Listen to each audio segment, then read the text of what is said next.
Buenas tardes, Miceli 1. Vamos a ver. Razonamiento probabilístico. Razonamiento inductivo. ¿Os acordáis cómo va el esquema del temario? Tema 2 es la presentación de psicología del pensamiento, del razonamiento deductivo, razonamiento inductivo. Ahí tenemos una pequeña parte. El tema 3 era inductivo. El tema 4 y 5, sí, razonamiento categórico, transitivo, y el tema 5 condicional. Son todos deductivos. Ahora vamos a ver que el razonamiento inductivo es razonamiento probabilístico. Vamos a ver las leyes de probabilidad en el razonamiento probabilístico tienen un papel como la lógica en el razonamiento deductivo. En el razonamiento deductivo íbamos a la lógica deductiva. Y es, en este caso, el razonamiento probabilístico es el modelo normativo y prescriptivo para cómo realizar inferencias probabilísticas. Muy bien. Pues bien, las leyes de la probabilidad hay que verlas un poco. ¿Qué es la probabilidad? La probabilidad de un suceso es entre 0 y 1. Estoy hablando, es como la probabilidad, la frecuencia relativa, ¿no? Va entre 0 y 1. Tú divides. Si tenemos dos con fobia, dos esquizofrenia y uno con ansiedad, pues 1 entre 5, esa es la probabilidad de todos esos de tener una fobia, etcétera. Si son dos entre 5. Si hay dos, etcétera, una probabilidad. La probabilidad de dos sucesos es la suma mutuamente excluyentes. Cara y cruz son mutuamente excluyentes. La probabilidad de 1, 0,50 más la probabilidad de 2. Sucesos independientes se multiplican. La probabilidad de 1 multiplicada por la probabilidad de 2. La probabilidad condicionada es, imaginaros, vamos a poner ejemplo, la probabilidad de A, la probabilidad de tener ansiedad y curarse. La probabilidad de que teniendo ansiedad pues te hayas curado con una terapia determinada es igual a la probabilidad de A y la probabilidad de B, A y B dividido por la probabilidad de B. O sea, la probabilidad de estos dos. Ahora lo veremos. ¿Vale? ¿Qué ocurre en la probabilidad? En las estimaciones subjetivas de probabilidad. No conozco todos los casos posibles, ¿no? Hay una interpretación subjetiva de la probabilidad y que le damos un valor de probabilidad a un suceso y que es una evaluación que hago en aspectos subjetivos con la evidencia que tengo, ¿no? ¿De dónde viene la estimación subjetiva? De las teorías previas que haya, de la experiencia que tengo del sujeto y mis opiniones y creencias. ¿Vale? Ya sabemos que la probabilidad que vimos antes viene del teorema de Bayes, es el enfoque subjetivo, la probabilidad de la hipótesis después de producirse un dato, un suceso relacionado con el mismo, es la probabilidad eh, del dato ocurriendo la hipótesis multiplicado por la probabilidad de la hipótesis. La probabilidad de H son probabilidades a priori, la probabilidad del dato habiéndose producido la hipótesis es la verosimilitud, y la probabilidad del contrario, la probabilidad de H' es la probabilidad contraria que se dé del suceso H. Bueno, pues vamos a ver un poco Bayes, teorema de Bayes que lo estudiasteis en análisis de datos, básicamente, aunque igual no en profundidad, pero estaba la probabilidad condicionada, que es el teorema de la probabilidad total. Por ejemplo, axiomas. Axiomas son verdades que no necesitan demostración. Un axioma, es decir, no tienes que estar ahí comprobándolo todo el tiempo, ¿no? ¿Cuál es la probabilidad de curarse teniendo depresión? Pues hay que aplicar el teorema de Bayes. En el numerador, probabilidad de depresión, allí la tenemos 0,30, 0,20 y 0,50. Y luego, probabilidad de curarse 0,50 en depresión. Pues vamos a utilizar eso. Depresión, probabilidad de curación 0,50 por 0,30. En el denominador, la probabilidad de, ¿vale? 0,30 por 0,50 más la probabilidad de su contrario. Probabilidad de no curarse teniendo depresión y la probabilidad de H' que era no curarse. Pues al final da 0,30. Todo esto para decir, todos estos axiomas para decir que normalmente esto es muy difícil. Los sujetos no nos basamos para nuestra inferencia en cálculos de probabilidades, sino lo que es más frecuente, las frecuencias. ¿Vale? He puesto varios ejemplos para que comprobéis el axioma, otro axioma, si dos sucesos son dependientes, su probabilidad conjunta es igual a la suma de las probabilidades del segundo dado, asumiendo el primero. O sea, quiero decir, hay unos axiomas que son unas reglas del cálculo de probabilidades que no las vamos a repasar aquí. Están las probabilidades a priori, probabilidad de una variable cuando se cuenta con información, no se cuenta con información adicional, y la probabilidad condicionada, probabilidad de que ocurra un evento sabiendo que ocurrió otro evento, probabilidad de curarse de tener una depresión, por ejemplo, etcétera, ¿no? Entonces, Bayes es el modelo normativo es con el que se compara para hacer estudios, juicios probabilísticos, es decir, vamos a comparar los juicios que hacen los sujetos con lo que tendría que ser realmente correcto, que es el teorema de Bayes.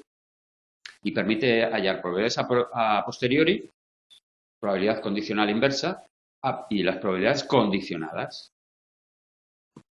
De curarse, teniendo depresión, etcétera. Tenemos unos ejemplos con su teorema de Bayes, que no varía de uno a otro. Entonces, imagínate que te preguntan con la probabilidad de tener depresión, pues es de curarse por la probabilidad de depresión, por la probabilidad de depresión y curarse, todo ello dividido, entonces, total 0,30, ¿vale? Por lo que dije antes, ¿no?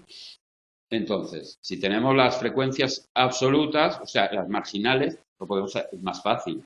49, los que se curaron, partido por 100, eso es la probabilidad de curarse. La probabilidad de depresión ya es 0,3, tenemos que, es 30, 0,3, si lo divides entre 100, 0,3, multiplicado por 0,5, curarse. 0,5, ¿dónde estaba? Depresión. Y 0,5 debería de estar, bueno, 0,30. Vale. Vamos a seguir. Hay ejemplos, ¿no? Le vamos a poner los sujetos de 1000 alumnos, 300, 500 en Derecho, sabiendo que de los matriculados aprobaron el 13% de los derechos, al 34% en Ciencias Políticas y 77% en Ciencias Políticas. Cogido un alumno al azar, aprobó. ¿Qué es más probable, que estuviera de Derecho o en Ciencias Políticas? Bueno, pues la gente no va a utilizar esas probabilidades. Habría que atender a esta información, ignorar esta información y atender a esta. ¿Vale? Sin embargo, ¿ves? Nosotros lo estamos haciendo por algoritmos. Los sujetos que utilizamos, heurísticos.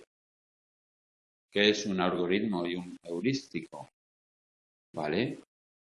Un algoritmo garantiza la solución porque tengo todas las alternativas. Vale, es un algoritmo. Heurístico. Exploro la mejor alternativa en el menor tiempo posible y no me garantiza la solución correcta del problema. Además, es un proceso tan general que se puede aplicar a muchas situaciones. Esto es lo que vamos a ver nosotros. ¿Qué tipos de heurísticos de razonamiento utilizamos? Heurístico de representatividad, sesgo de representatividad. Heurístico de accesibilidad, lo más accesible, otro sesgo. Anclaje y ajuste. Me dice, empiezas por 10, tiraré para abajo. Me empiezas por 90 y tiraré para arriba. Anclo a lo que tú me das y luego voy ajustando. Pero es un heurístico. ¿Vale? Perdón. Entonces vamos a ver eso. El heurístico de representatividad. Un heurístico que es una concepción estadística inexacta. Es decir, en este ejemplo que vimos, ignoramos el tamaño de la muestra, por ejemplo. Pensamos que es más probable que ocurran sucesos independientes conjuntos que cada sujeto por separado. Bueno, sabemos que dos sucesos independientes que ocurran conjuntamente es mucho más difícil que cada sujeto por separado, que cada suceso por separado, según los axiomas de probabilidad, quiero decir. Entonces, un axioma dice que la probabilidad conjunta de dos sucesos independientes es menor o igual que la probabilidad de cada uno por separado. Pero normalmente cada uno dice, no, pues seguro que era un taxi verde, etcétera, conducido por un no sé qué, cuando eso es menos probable. Algo conjunto, ¿no? Los sucesos independientes conjuntos, ¿no? Lo más parecido, lo más conocido es lo más probable, lo más representativo, lo más parecido, lo más conocido, ¿no? Entonces, confundimos la frecuencia real con la frecuencia relativa. ¿Cuál es la probabilidad de obtener una cara o cruz al lanzar una moneda al aire? La persona espera que la frecuencia relativa se manifieste en pocos ensayos. La probabilidad siempre es la misma. 0,50 para la cara, 0,50 para la cruz.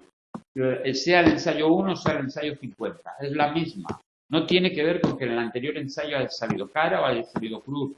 Están los juegos, ahora en Semana Santa, en la zona de León, se utiliza las cruces, ¿cómo se llama? De las monedas, de jugarse los trapos de Cristo. A caras o cruces, ¿no?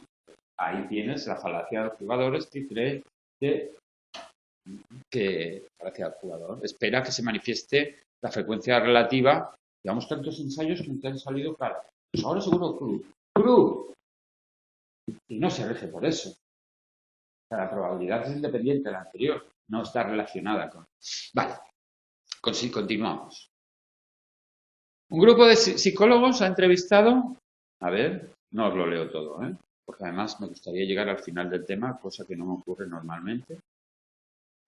Sí, porque el tema anterior, la clase anterior la he dejado un poco a medio. Vale. Bueno, si no sé para qué sigo esto. Sí, este ejemplo de los psicólogos ya lo hemos visto, ¿no? Las personas dan la misma probabilidad de que Jack fuera ingeniero en ambos problemas. Y le hemos dicho que hay 30% de ingenieros en el caso 1, en el grupo 1. A un grupo le dijimos que hay 30% de ingenieros y al otro por ciento que hay 70% de ingenieros.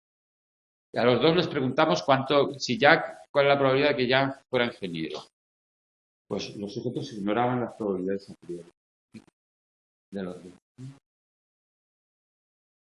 Por ejemplo, este heurístico de representatividad de lo conocido, lo más parecido, lo más conocido, lo más probable, sensibilidad a probabilidades previas en médico. Le ponemos la probabilidad de tener cáncer en 40 años es 1%. Si una mujer padece cáncer de mama, la probabilidad de que la mamografía sea positiva es el 80%. Pues esa probabilidad de que una mujer que no padece cáncer tenga un resultado positivo en la mamografía es 4,6. Una mujer de 40 años tiene un resultado positivo en el control rutinario. ¿Cuál es la probabilidad de que la mujer padezca de hecho cáncer de mama? Si utilizamos el teorema de Bayes, sale la probabilidad 0,078. Pero, sin embargo, los sujetos no daban esa, la daban mucho más alta. Es 0,0 algo, es muy poco. Los sujetos igual se dejaban llevar por lo que vimos antes, ¿no? Atienden una información a otra, pero no a la representativa que le estamos dando. Atiende a su información, lo que le parece más representativo. Modelo de frecuencia. Nuestro sistema cognitivo no está diseñado para operar con cálculo de probabilidad, por eso hay errores, sino con frecuencia. ¿Qué es frecuencia? ¿Qué es lo más frecuente? ¿Qué es lo que yo percibo con más veces?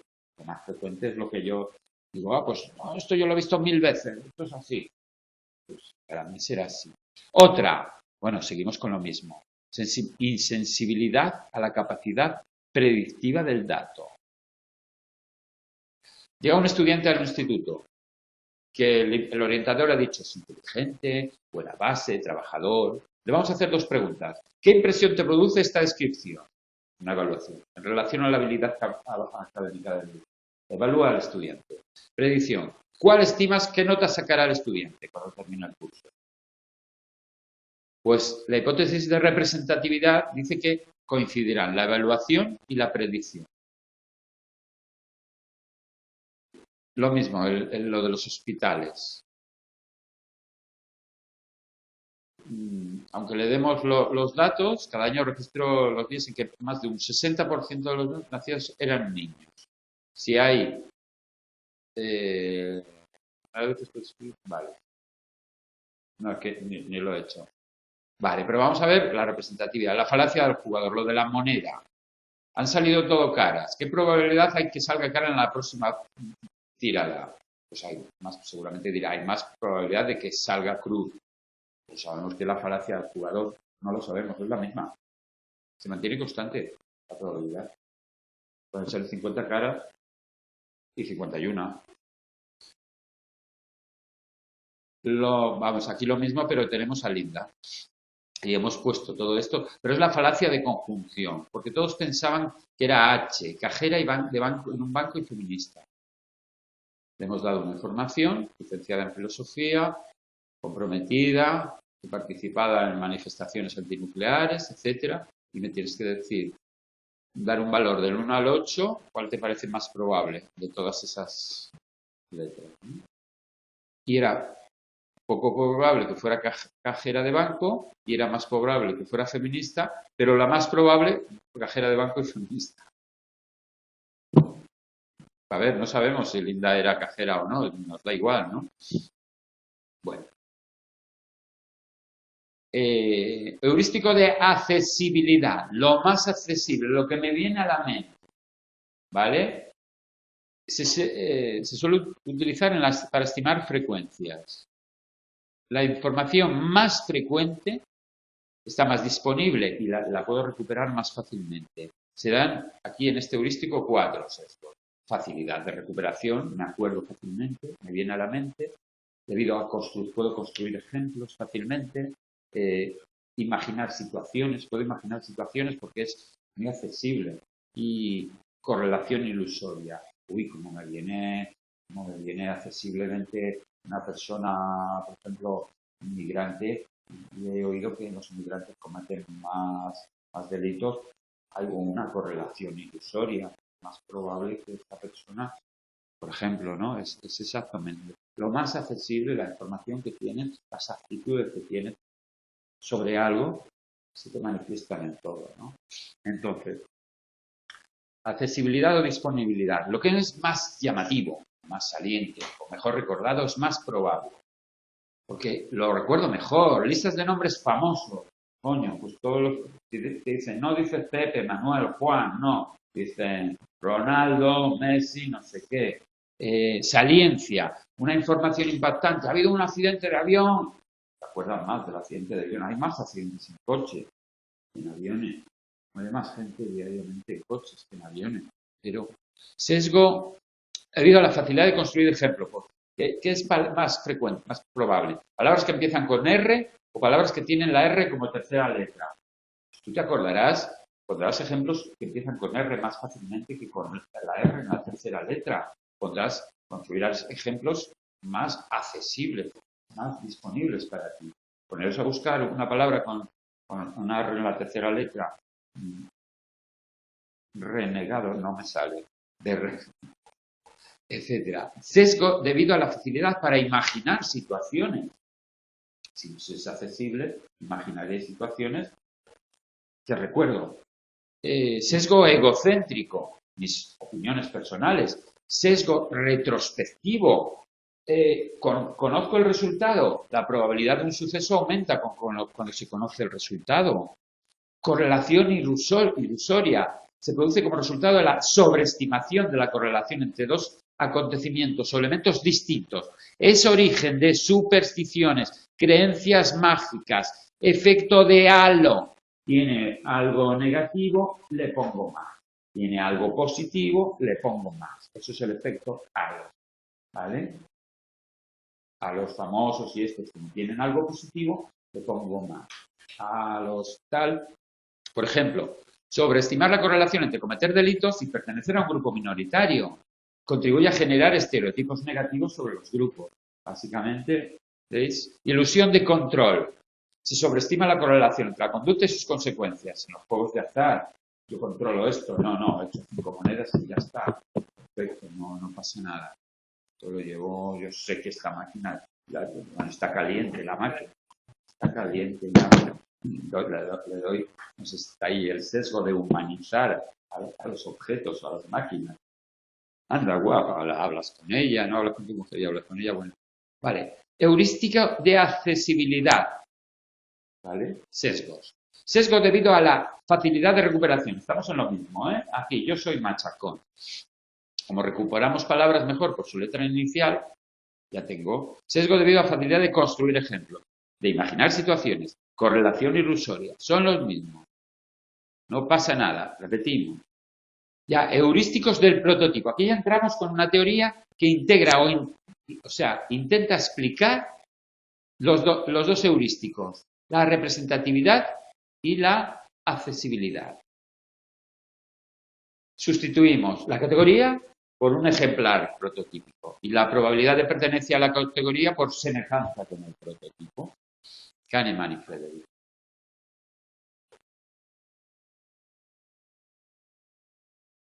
Jack, volvemos a Jack.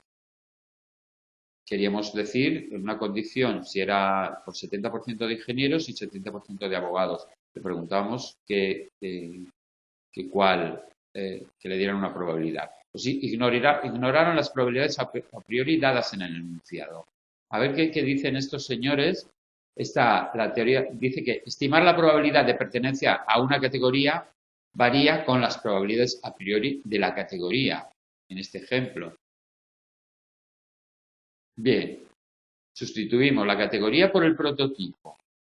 A los ingenieros por el prototipo de ingenieros y a los ingenieros, el 30% de los ingenieros, semejanza de la descripción con el prototipo.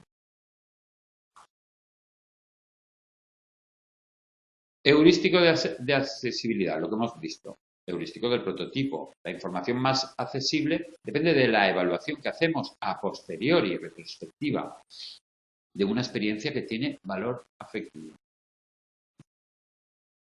¿Qué ocurre cuando la experiencia tiene valor afectivo? Es decir, me ha dolido. En el ejemplo, una situación de accesibilidad de la información. Unos pacientes que le hacemos una exploración dolorosa.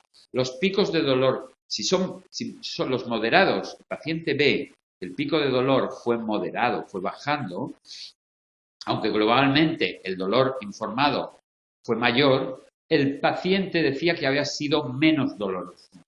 Si lo último que ha ocurrido es menos doloroso, yo lo valoro todo como menos doloroso. Si lo último que ha ocurrido ha sido en el pico más alto, le doy más el valor que tiene, ¿no? Por ejemplo, con el dolor sustituimos la categoría por el prototipo. El dolor, el global, el promedio del dolor más alto al final de la experiencia. Y el atributo intensidad, esa accesibilidad del prototipo en la memoria. ¿Cómo me acuerdo del dolor? La intensidad. Como lo último era poca, no me acuerdo de antes que era mayor, sino de la accesibilidad. El último recuerdo que tengo, ¿no? Pasamos a otro heurístico. Lo último era valor afectivo. Sustituimos según Kahneman la categoría por el prototipo en los dos cuestiones. Heurístico de anclaje y ajuste. Emitir un juicio basándonos en un valor inicial, hablamos, posteriormente se va ajustando el valor inicial hasta que da una respuesta final, que está sesgada hacia el valor inicial, sea correcto o no. Y ese valor inicial que hace de centro de gravedad, anclaje, que sea al principio o al final. A ver el ejemplo. Le pedimos a los sujetos que estiman el porcentaje de países africanos en Naciones Unidas. El valor inicial se establecía al azar. Vamos a ver lo que ocurría. Primero tienen que hacer un juicio comparativo, es decir, si el porcentaje de países es superior o inferior, y luego un porcentaje concreto, ¿no? Resultados. Para valores inicial de 10, bajo, los sujetos lo estimaban en 25 países. Para valor inicial de 65, el sujeto estimaba en 45. Y el sujeto generaba una estimación, bueno, en la fase del juicio absoluto, si el sujeto veía que consideraba alta su estimación, la reducía, o baja, la incrementaba, ¿no? Anclaje y ajuste. Pero siempre, si le dabas un valor bajo al principio, el sujeto bajaba, si le dabas un valor más alto, el sujeto aumentaba ese valor de anclaje. Pues bien, la teoría del apoyo Dice que si A es algo específico, si B es un acontecimiento que está dentro de A, que es específico de A, su probabilidad de ocurrencia no puede ser mayor que A. Pues la teoría del apoyo dice que al estimar la probabilidad subjetiva de un evento depende del grado en que se explicita su descripción. Vamos a ver con un ejemplo. La probabilidad de tener la hipótesis general, tener accidentes de avión. ¿Qué apoyo tiene? Accidentes de avión por causas naturales, por terrorismo o por fallo humano. Estas son hipótesis elementales, ¿no? Dice que en un juicio evaluativo de una categoría es importante, por un buen papel, la facilidad con la que se recuperan elementos constituyentes, sus elementos constituyentes, que la cantidad total de elementos que pueden recuperarse.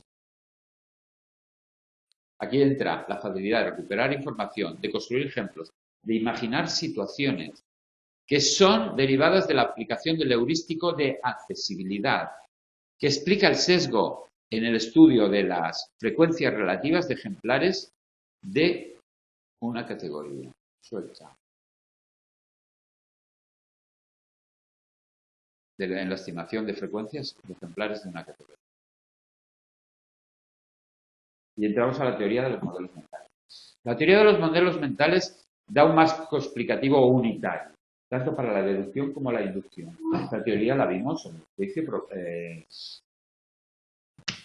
razonamiento condicional, búsqueda deductivo, también tenía forma de explicar.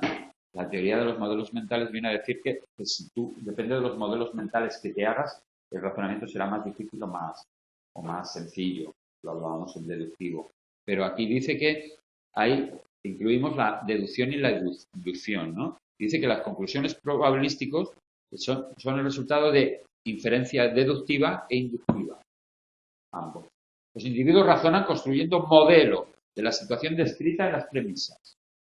Una conclusión. Es posible si al menos puedo construir un modelo de la premisa. Es probable si aparece en la mayor parte de los modelos y es necesaria si se dan todos los modelos. ¿Os acordáis de las condiciones necesarias y suficientes que hablábamos cuando hablábamos de los métodos de Hill de inductivo en el tema 2? Una cosa era el razonamiento deductivo, pero en el inductivo hay que darse las condiciones necesarias y suficientes para el razonamiento. ¿Vale? Pues ahí es posible, es probable y es necesaria. ¿Vale? Necesarias, condiciones necesarias para que se produzca un fenómeno o suficiente. ¿Vale? Pues bien, los principios de la teoría de los modelos mentales son principio de verdad, de probabilidad, igualdad por defecto, sensible a la información, proporcionalidad, principio numérico y principio del subconjunto. Volvemos a analizar de acuerdo con las estadísticas, 4 de 10. ¿Cuál es la probabilidad de que Paz sufra una enfermedad? De acuerdo al teorema de Bayes, tenemos que la probabilidad es 3/5. A ver cómo dice. Si los modelos se quiten... la suma de los modelos que tienen en A. Bueno.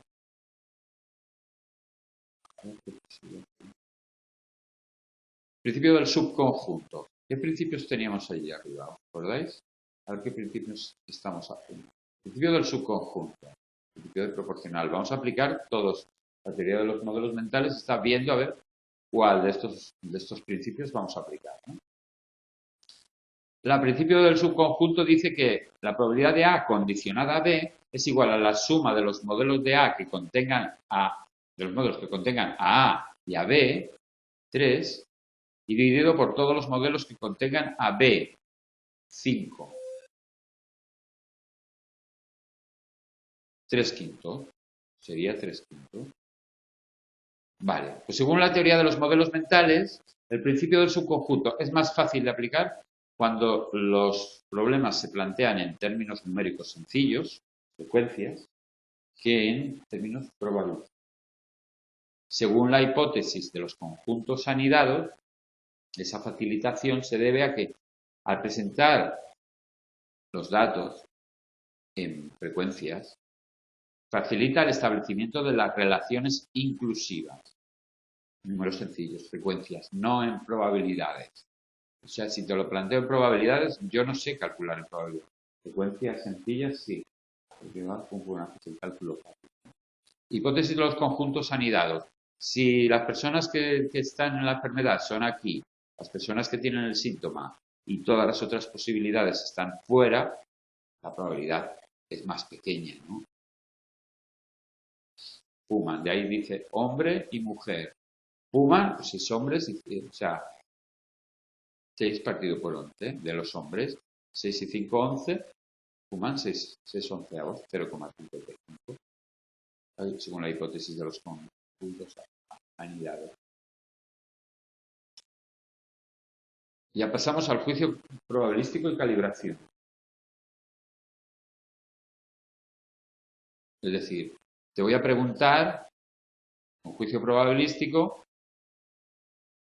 y tu confianza, que calibres, qué confianza tienes del 0 al 100 en la respuesta que me has dado. Pues se encuentran dos efectos relacionados con la calibración. El efecto de exceso de confianza, sobreconfianza, y el efecto fácil-difícil. El efecto de sesgo de sobreconfianza. Las personas tenemos más confianza en la eficacia de nuestro propio rendimiento de lo que avalan los datos objetivos. Suelo tener sobreconfianza, exceso de confianza en mi calibración. Entonces te dan unas preguntas y dicen, ¿qué confianza tienes en haber dado la respuesta correcta? Del 1 al 100. El 80. Vale. Pues, y ese sesgo de sobreconfianza es más acusado en expertos. Y los expertos son más resistentes a la hora de admitir que se han equivocado. Efecto fácil-difícil. La sobreconfianza aumenta con el grado de dificultad de las preguntas. Más difíciles son las preguntas, más me empeño en que estoy seguro de que he dado la respuesta. Más difícil. Dijimos, la sobreconfianza aumenta con el grado de dificultad de las preguntas. Debe ser, decir, ya, la humildad, decir, uy, las fáciles sí, tengo buena confianza, pero aumenta con el grado de dificultad. Estamos diciendo todo lo contrario, más difícil la pregunta, más confianza, como una forma de pues peor calibración a medida que aumenta la dificultad de la pregunta. A mayor dificultad, mayor certeza y que la respuesta es 100% correcta. Y se sabe que de las preguntas con una confianza del 100%, ha habido un 80% de respuestas correctas. Mala calibración. Pues bien, el enfoque de los modelos mentales probabilísticos. Pues bien, propone un marco teórico integrador que permita explicar el efecto de exceso de confianza y el efecto de fácil a difícil. Modelos mentales probabilísticos. Pusieron una tarea prototípica en juicios de confianza y de un conjunto de preguntas de cultura general con dos alternativas de respuesta. ¿Cuál es la capital de España? Madrid o Lisboa, etcétera. Un modelo mental probabilístico es un procedimiento inductivo que se utiliza cuando el conocimiento es limitado y permite realizar inferencias rápidas. Se da el sesgo predictivo y el sesgo retrospectivo.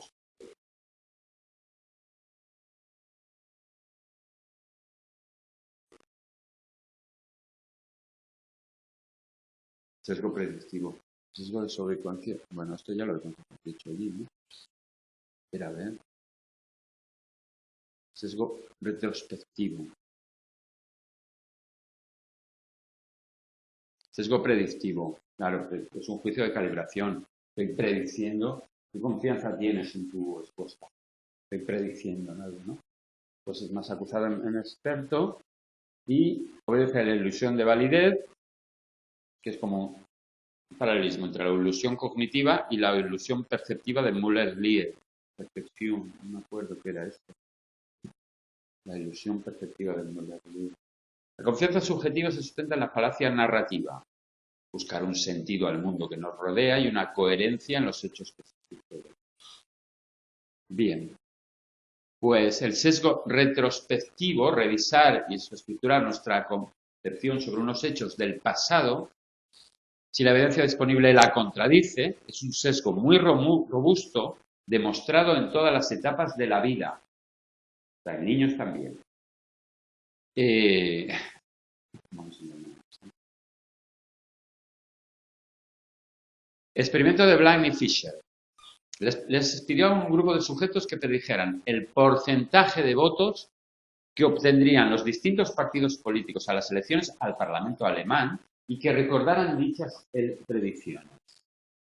Y se les preguntó a los participantes que si les sorprendían los resultados reales y en caso de negativo, saben que no, que dijeran por qué en caso.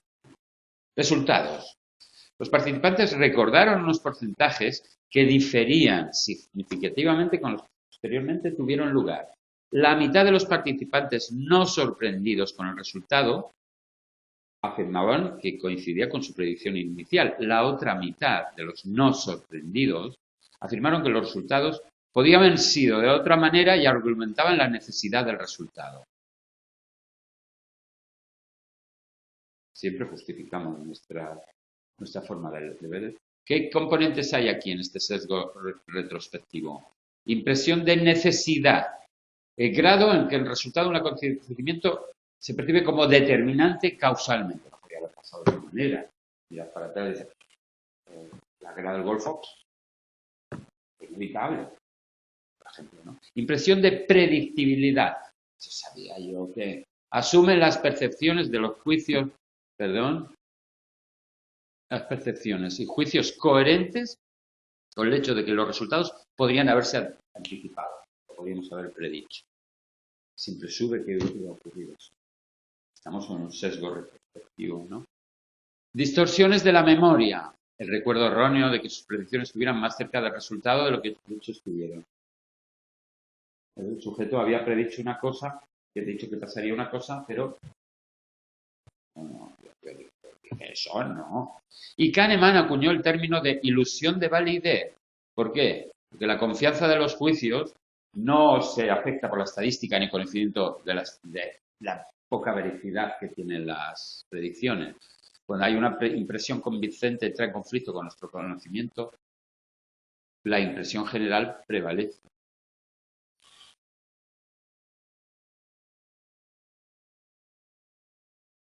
¿Me he dado mucha prisa o queréis mirar algo en concreto? ¿Me he salido mucho del guión? ¿O he dejado algo sin explicar? ¿Qué utilizas los de NET? Está muy bien, ¿no? No, yo el año pasado los imprimí cuando traía papel. Ahora como estoy... Sí.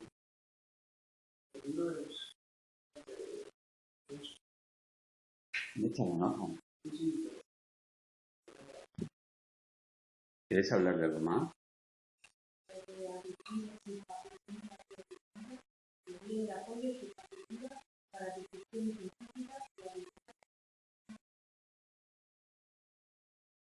Lo toqué por encima. Apenas lo teoría del apoyo.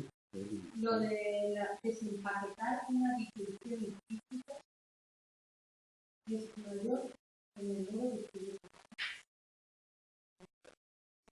Teoría del apoyo.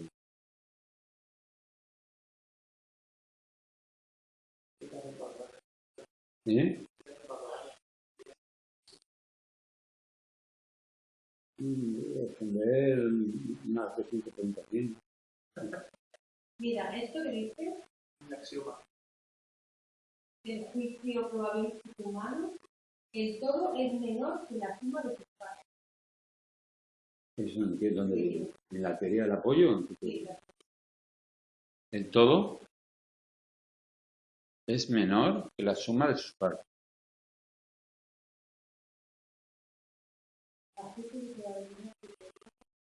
La teoría del apoyo.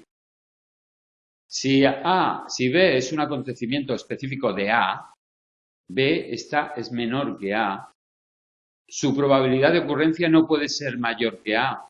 Esa es la teoría del apoyo, el principio de extensión. El ser humano se desvía sistemáticamente de este principio de extensión. El todo. O sea, si B está dentro de A, no podemos sumar A y B. B pertenece, está dentro, está incluido en A.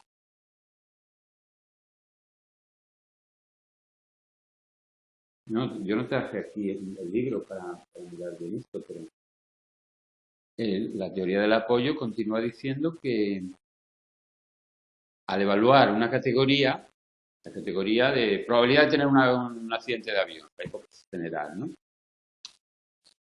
En ese juicio evaluativo hay un papel más importante en la facilidad con que recuperamos elementos constituyentes. ¿Qué elementos tienes? Pues que hay accidentes de avión por causas naturales, por terrorismo, por fallo humano, etcétera, ¿no? Que la cantidad total de elementos que pueden recuperarse. ¿Cuántos? ¿Qué total? Estamos hablando de probabilidades. Muchas más en coche y la gente se sube al coche con una alegría en eso, pero dice, súbete a un avión. Y dice, oh, con lo que tú apoyas, yo así lo entiendo, ¿no? Oh, sí, estimativa, no sé qué, no sé cuánto. Sí. ¿En el examen te hacen calcular? No. Lo que se tratan de entender es que van a preguntar por sesgo. O sea, es que sesgos deductivos, sesgos inductivos. Hoy hemos visto los inductivos. No te van a preguntar, oye, te preguntarán un análisis de datos. Te están disponiendo los axiomas para decir, vamos a comparar el rendimiento del sujeto que reacciona por frecuencias con el cálculo de probabilidades del teorema de Bayes. Que lo puedes saber o no lo puedes saber. Pues sabemos que la probabilidad condicionada será menor que la probabilidad de cada suceso aisladamente. O sea, la probabilidad de curarse padeciendo una enfermedad, etcétera, será menor que la probabilidad de padecer esa enfermedad, de que toda la probabilidad de curarse en ese hospital, etcétera, ¿no? Entonces, tú tendrás que distinguir si hay una teoría que apoya función de un sesgo, pues yo os repito, la teoría de los modelos mentales está en deductivo, está en inductivo. No tenéis que decir, hostia, otra vez. No, es que es de las pocas que estaba diciendo ahí, que utiliza la deducción y la inducción. Dice, para el razonamiento, dice, las conclusiones probabilísticas es deducción e inducción, ¿no? Que construimos un modelo de la situación. No tiene que ser probabilístico, construimos según lo hace el sujeto, que se supone que son, comparado con un razonador lógico, nosotros no somos razonadores lógicos, porque nos llevamos por la accesibilidad, por la representatividad, por la frecuencia, el anclaje y ajuste, en que lo que yo creo que es más barato. Hoy, 90, pues seguro que es carísimo. ¿Entiendes? Me das un dato que igual es un dato anecdótico, aleatorio, que he cogido por ahí, pero me es accesible, lo recuerdo. A mí me dijeron que el Circo del Sol es muy caro. No sé qué, sí. Pues no voy. Pues, me han dicho que es muy barato. Pues mírame las entradas. ¿Entiendes? O sea, ¿cómo juzgamos? Pues hacemos, esta teoría dice que hacemos un modelo mental. En el deductivo decíamos, a ver, ¿cómo se lo complica el sujeto? Si hace más de 2 modelos mentales, va a ser muy complicado para el sujeto. Imagínate que digo, Juan es más alto que María. María es más alta que Raquel. Por lo tanto, pero luego ahora te lo complico. Juan es más alta que María.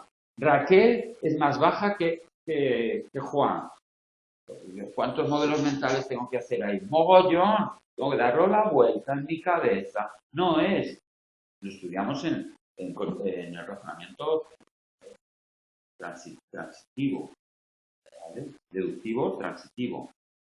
O sea, quiero decir, en realidad, ¿qué hay que hacer para esta asignatura? Estructurarla bien. O sea, hay razonamiento deductivo y inductivo. En los siguientes temas, al final, os resultarán más fáciles, que hasta aquí estamos cogiendo. Razonamiento condicional, razonamiento deductivo condicional, razonamiento categórico, transicional, condicional. Ahora estamos probabilísticos, inductivo. No. ¿Qué teorías van con uno y que van con otro? Distribúyelo. No hace falta que te aprendas la recaída de los axiomas. Son axiomas. Nosotros trabajamos con heurísticos. Estos provocan sesgos. Sesgos porque no no razonas como el razonador lógico. Ni Bayes ni hostias en vinagre. O sea, quiero decir, ni en el inductivo ni en el deductivo. ¿Entiendes? Bayes ha tocado hoy. Yo el año pasado me traía el formulario de análisis de datos. Para decirle, ojo, señores, estamos comparando el razonamiento humano con esto. ¿Cómo se razona numéricamente? Para ya calcular una probabilidad condicionada, una probabilidad total, una probabilidad de tal, si ocurre esto, de tal, si los sujetos son independientes, si son dependientes. Cuando te examinas de eso, lo estudias. Pero luego, si no necesitas utilizarlo en tu vida diaria, tanto hace que diste análisis de datos. Bueno, cuando hagas psicometría tendrás que recordar algunas cositas. O sea, quiero decir, eso es lo que hay que hacer. Te voy a ver mañana, ¿no? Y si me permitís, cierro la... Miceli, me voy, ¿eh? Me han dado permiso. ¿Me das permiso? Lo estoy grabando, ¿no? Sí. Pues en cuanto digas que sí, pues se ha dormido. Seguro que se ha dormido. Miceli, ¿te has dormido? Que no me extraña. Se ha ido por un café. Bueno, esta otra. ¡Ah, sí! ¡No se ha dormido! ¡Viva, viva! Le voy a hacer la ola. ¡Oh! ¡Oh! Nos vemos después de Semana Santa. Gracias, Miceli. Gracias, Miceli. Mira, no tengo un beso desde San Boy. Dos. Sí, cuando esté programado, ¿no? No me acuerdo, no sé si es el 12. La próxima semana no hay clase. No, no. Bueno, no lo puedo jurar, pero yo pues